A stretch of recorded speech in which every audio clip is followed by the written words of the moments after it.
Because we're using this one very nice relativistic effect, the Shapiro delay, it's a very, very clean measurement. And by clean, I mean you can actually see it in the data. It's not some incredibly tiny effect that we have to tease out. I mean, you would with previous generation of instruments, but with these new instruments and these new measurements with the GBT, it comes out strikingly well in the data. You can actually see this extra delay. And so because of that, it's a very clean measurement. You don't need to take data from many years. Our data were taken over basically 1 week of observing. That removes a bunch of other systematic effects that have plagued other mass measurements in the past. It's pure general relativity that people have worked out in very great detail and tested in great detail before.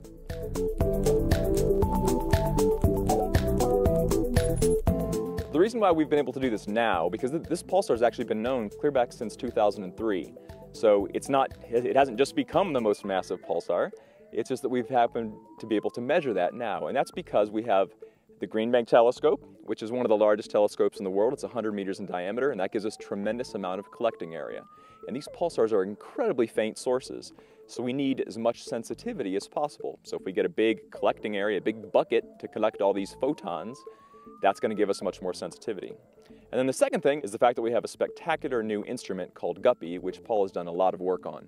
GUPPI actually stands for the Green Bank Ultimate Pulsar Processing Instrument. It's an excellent name, by the way. It is an excellent name.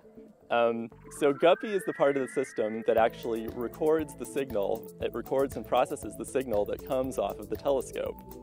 So the telescope collects all these radio waves coming from the pulsar, focuses them down onto a single point.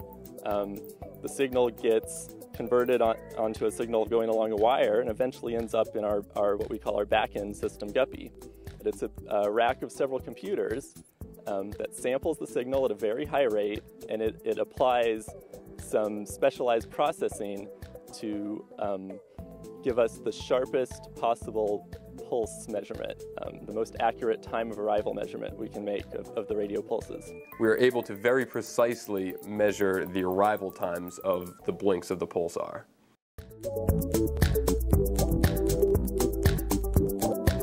The reason why we're able to make GUPPI now is it's hugely dependent on very, very high performance computing and high performance signal processing. We've taken cards that go inside your computer that are usually used for producing the graphics you see on your screen. We've reprogrammed these graphics processing cards to, instead of producing graphics, to process our pulsar signal for us. If you had a high-end gaming system, you might have one of these cards in your computer. There's actually 8 high-end gaming systems in a rack, and together they do about 1 trillion operations per second, what's called a teraop.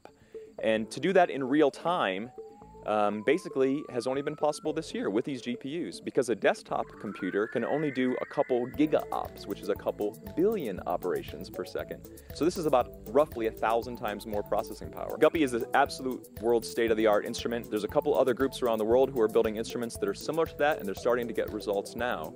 But GUPPI is certainly the one that's in production use now. This is the first real great science result, in my opinion, that's coming out of these systems. We finally have enough computing power in real time to be able to do this, and that's why GUPPI works now.